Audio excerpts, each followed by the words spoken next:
Chapter 15. Come on, it's okay, Thea said. She seemed to be about Poppy's age, but she had a gentle, sensible air that gave her authority. Sit down. Here. She set Poppy on a shabby couch and extended her wrist. Poppy stared at the wrist for an instant and then remembered. James, giving her blood from his arm. That was how to do it, friendly and civilized. She could see pale blue veins under the skin, and that sight blasted away the last of her hesitation. Instinct took over and she grabbed Thea's arm. The next thing she knew, she was drinking. Warm, salty sweetness, life, relief from pain. It was so good that Poppy could almost cry. No wonder vampires hated humans, she thought dimly. Humans didn't have to hunt for this marvellous stuff. They were full of it already. But another part of her mind pointed out, Thea wasn't a human. She was a witch. Strange, because her blood tasted exactly the same. Poppy's every sense confirmed it. So witches are just humans, but humans with special powers, Poppy thought. Interesting. It took an effort to control herself, to know when to stop. But she did stop. She let go of Thea's wrist and sat back, a little embarrassed, licking her lips and teeth. She didn't want to meet Thea's brown eyes. It was only then that she realized she'd been keeping her thoughts shielded during the entire process. There had been no mental connection as there had been when she shared blood with James. So she'd mastered one vampire power already, faster than James or Ash had expected. And now she felt good. Energetic enough to do the Netherlands skippy dance, confident enough to smile at Thea. Thank you, she said. Thea smiled back, as if she found Poppy odd or quaint, but nice. She didn't seem suspicious. It's okay, she said, flexing her wrist and grimacing gently. For the first time, Poppy was able to look around her. This room was more like a living room than part of a shop. Besides the couch, there was a TV and several chairs. At the far end was a large table with candles and incense burning. This is the teaching room, Thea said. Grandma does spells here and lets the students hang out. And the other part is a store, Poppy said cautiously because she didn't know what she was supposed to know. Thea didn't look surprised. Yes, I know you wouldn't think there'd be enough witches around here to keep us in business, but actually they come from all over the country. Grandma's famous, and her students buy a lot. Poppy nodded, looking properly impressed. She didn't dare ask more questions, but her chilly heart had warmed just a tiny bit. All night people weren't harsh and evil. She had the feeling she could be friends with this girl if given the chance. Maybe she could make it in the night world after all. Well, thanks again, she murmured softly. Don't mention it, but don't let Ash get you run down like that either. He's so irresponsible. You wound me, Thea. You really do, Ash said. He was standing in the doorway, holding the bee curtain open with one hand. But come to think of it, I'm feeling a little run down myself. He raised his eyebrows insinuatingly. Go jump in Lake Mead, Ash, Thea said sweetly. Ash looked innocent and yearning. Just the little bites, a nibble, a nip, he said. You have such a pretty white throat. Who does? Blaze said, pushing her way through the other half of the bee curtain. Poppy had the feeling she was only speaking to focus attention on herself. She stood in the centre of the room and shook back her long black hair with the air of a girl used to attention. You both do, Ash said gallantly.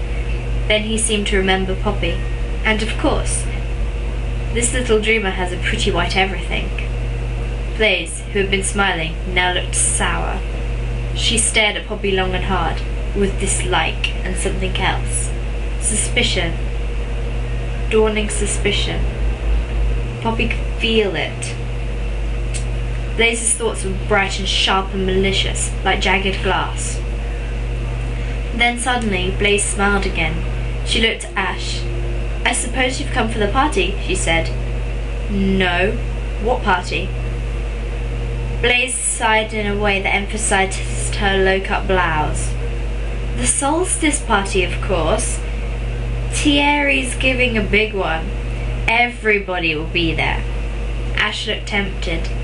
In the dim light of the teaching room, his eyes gleamed dark. Then he shook his head. No, can't make it. Sorry, I'm going to show Poppy the town. Well, you can do that and still come to the party later. It won't really get going until after midnight. Blaze was staring at Ash with an odd insistence.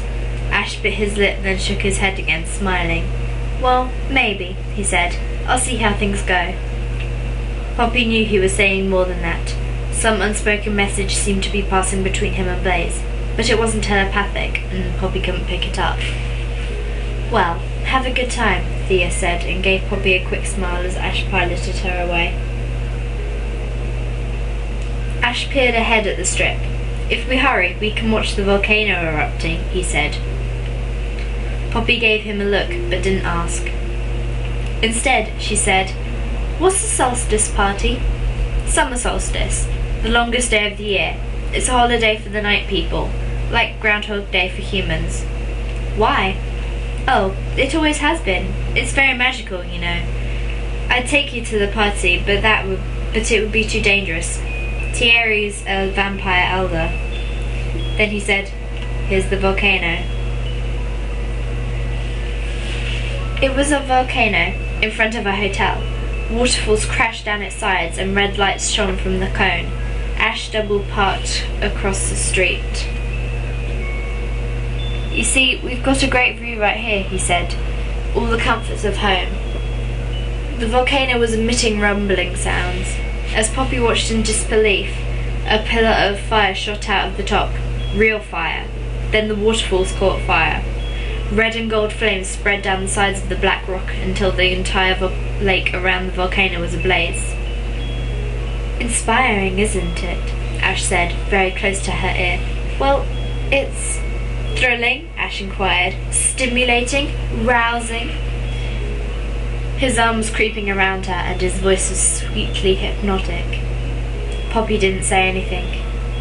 You know, Ash murmured, you can see a lot better if you get over here. I don't mind crowding. His arm was urging her gently, but inevitably closer. His breath ruffled her hair. Poppy slammed an elbow into his stomach. Hey! Ash yelped, in genuine pain. Poppy thought, good. He dropped his arm and now he was looking at her with aggrieved brown eyes. What did you do that for? Because I felt like it, Poppy said smartly. She was tingling with new blood and ready for a fight. Look, Ash, I don't know what gave you the idea that I'm your date here, but I'm telling you right now that I'm not. Ash tilted his head and smiled painfully. You just don't know me well enough, he offered. When we get to know each other... No, never. I'm not interested in other guys. If I can't have James... Poppy had to stop and steady her voice. There's nobody else I want, she said finally, flatly. Nobody. Well, not now, maybe, but never. She didn't know how to explain. Then she had an idea. You know that soulmate principle? Ash opened his mouth and then shut it. Opened it again. Oh, no, not that garbage. Yes. James is my soulmate. I'm sorry if it sounds stupid, but it's true. Ash put a hand to his forehead. Then he started to laugh. You're serious? Yes. And that's your final word? Yes. Ash laughed again, sighed and cast his brown eyes upwards. Okay. I should have known.